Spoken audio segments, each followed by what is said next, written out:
Jadi saya juga mau kalau bisa kita hajar, terutama anggota DPR pajaknya kita naikin ya. Saya digebuk nanti, atau Pak Tommy atau Pak ini. Cuman Ruang rapat Komisi 11 DPR RI pada Kamis, 27 November 2025, siang itu terasa tegang namun tetap cair. Menteri Keuangan Purbaya Yudi Sadewa datang membawa setumpuk data perkembangan penerimaan negara, khususnya sektor perpajakan, yang hingga jelang akhir tahun masih tertinggal dari target yang ditetapkan pemerintah. Di hadapan para anggota Dewan, Purbaya tidak menutupi keadaan. Ia menjelaskan bahwa perlambatan ekonomi di awal tahun menjadi faktor utama yang menggerus potensi penerimaan negara. Aktivitas bisnis yang melemah, konsumsi yang tertahan, serta ekspor yang belum sepenuhnya pulih membuat basis penerimaan pajak ikut mengecil. Purbaya menegaskan bahwa Kementerian Keuangan tetap bekerja keras mendorong optimalisasi penerimaan. Namun, di detik yang sama, ia juga mengakui bahwa kebijakan untuk sekadar mengejar angka tanpa mempertimbangkan kondisi ekonomi luas justru berpotensi menekan masyarakat dan dunia usaha. Suasana rapat yang semula intens sempat mencair ketika Purbaya melontarkan candaan soal kemungkinan menaikkan pajak khusus bagi para anggota Dewan. Canda itu memicu tawa beberapa anggota Komisi 11, namun juga menjadi penegas bahwa pemerintah memilih berhati-hati sebelum mengambil langkah yang dapat berdampak besar terhadap publik. Meski begitu, Purbaya memastikan bahwa pemerintah tetap menjaga disiplin fiskal dan menyiapkan langkah penyesuaian bila tren perlambatan ekonomi berlangsung lebih lama. Ia berharap indikator ekonomi pada triwulan akhir menunjukkan perbaikan sehingga ruang fiskal dapat lebih longgar. Rapat kerja berjalan dinamis, dengan anggota Dewan meminta pemerintah meningkatkan strategi pengawasan, memperluas basis pajak tanpa membebani wajib pajak existing, serta memperbaiki sistem pemungutan. Purbaya berjanji masukan itu akan menjadi bagian dari evaluasi komprehensif pemerintah dalam menyusun kebijakan perpajakan tahun depan. Hingga rapat ditutup, satu hal yang terasa jelas ialah tekanan pemerintah dalam menjaga keseimbangan antara kebutuhan pendapatan negara dan sensitivitas kondisi ekonomi. Dan di tengah angka-angka yang bergerak lebih lambat dari perkiraan, Purbaya memilih sikap realistis sembari menjaga ruang dialog tetap terbuka. Harusnya malah kita ngasih stimulus besar-besaran.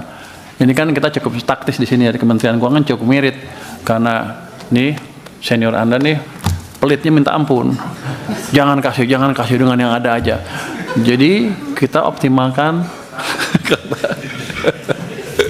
Beliau juga pelit sama aja. Jadi kita optimalkan yang ada.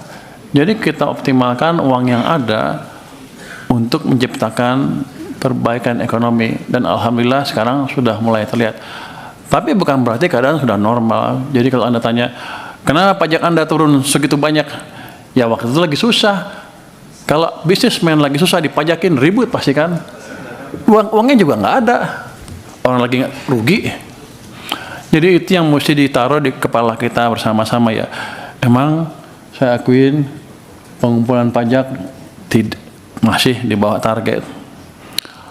Akan kita perbaiki ke depan, tapi tolong diingat juga sampai September Oktober itu kita enggak ideal kondisinya.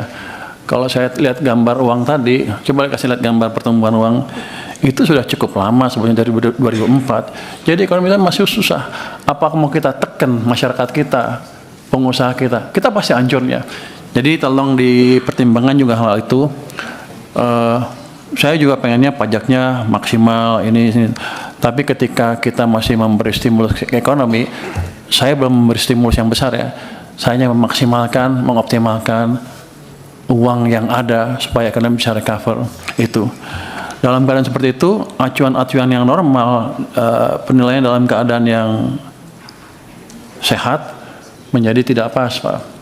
Jadi saya juga mau kalau bisa kita hajar, terutama anggota DPR pajaknya kita naikin ya. Saya digebuk nanti, atau Pak Tommy atau Pak ini. Cuman nggak seperti itu kondisinya. Ketika uang kita seperti ini kan sebetulnya 2000 udah direm nih, 2004 ke sini. Ini udah negatif pertumbuhan uang kita. Kita susah. Cuman waktu itu kita semua belum sadar, dan saya sekarang mencoba memperbaiki ini, dan itu pun masih belum optimal karena kan fiskal masih ada sisi mesin ekonomi kita yang belum membantu dari sisi moneter. Ini injeksi positif, masih dari sisi fiskal aja. Sekarang tumbuhnya mungkin dengan injeksi tambahan 10% lebih mungkin sekarang. Tapi kan uang di bank sentral masih banyak, boleh ngomong gitu ya? Boleh. Mereka menyerap uang dari perbankan 1.000 triliun sekarang di SRIB dan open market operation-nya. Kalau bantu sedikit aja, lebih bagus lagi. Ini kan saya pikir dalam keadaan sekarang tumbuh 20% untuk M0 masih bisa ditolerir tanpa menimbulkan inflasi yang berlebihan atau tanpa menimbulkan ekonomi kita kepanasan. Kan yang situ di bawah Komisi 11 juga. Coba dia diketok-ketok sedikit biar kita bisa jalan bersama gitu. Tapi kita Pak Menteri, rencana kita memang mengagendakan untuk rapat KSSK Pak di Komisi 11 Pak. Oke, kalau nanti boleh bicara bebas, kita debat itu bebas-bebas. Kita berikan kewenangan penuh untuk Bapak sebagai koordinator untuk membicarakan apa saja Pak. Terima kasih atas dukungannya Pak Ketua. Kan ini bukan buat kita, tapi bukan saya, bukan buat DPR, tapi buat seluruh masyarakat kita. Gimana caranya supaya kita bisa tumbuh cepat sesuai dengan rencananya tadi. Kalau melihat itu tadi masukan dari Pak Dolvi, ya itu kan semua angka-angka dari apa? RPJMN ya. RPJMN kan banyak sektornya Pak ya. Bapak nanya ke saya itu, saya nggak tahu, saya boleh nggak masuk ke sektor-sektor itu, karena setiap saya masuk ke sana orang bilang Anda masukin urusan kementerian yang lain, ya bukan urusan saya emang, tapi kita akan coba diskusikan sana supaya itu Pak Ketua, jalan boleh merespon semua. Pak Ketua? Boleh. Silakan Pak Dolvi. Saya masih terus Pak. Problem-problem itu menjadi keluar ketika pertumbuhan kita lambat di bawah targetnya. Ketika tumbuhnya cuma 5%, ya begitu. Manufacturing sektor yang nggak tumbuh, ya tumbuhnya pelan lah. Yang lain juga sama, termasuk penciptaan lapangan kerja, termasuk juga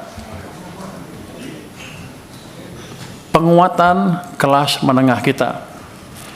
Kalau 5% begini-begini aja, nggak tumbuh. Makanya ke depan saya ingin uang yang ada, APBN yang ada bisa maksimal mendorong pertumbuhan ekonomi sehingga ada penciptaan lapangan kerja yang betul bukan non formal, yang betul-betul formal sektor yang disorot oleh Pak Dolvi tadi. Tanpa pertumbuhan ekonomi yang memadai, kita susah menciptakan lapangan kerja yang berkesinambungan untuk orang-orang yang bisa bekerja formal. Kalau non formal kan kita nggak tahu kesejahteraannya bisa naik terus apa enggak. Tapi itu modalnya adalah pertumbuhan ekonomi yang lebih cepat. Ini saya baru dorong yang ini kan, yang ada di tangan kita dulu. Ke depan kita akan pastikan iklim investasi akan lebih bagus lagi. Kementerian Perekonomian sudah melaunch Satgas percepatan pertumbuhan ekonomi. Download Tribun X sekarang, menghadirkan lokal menjadi Indonesia.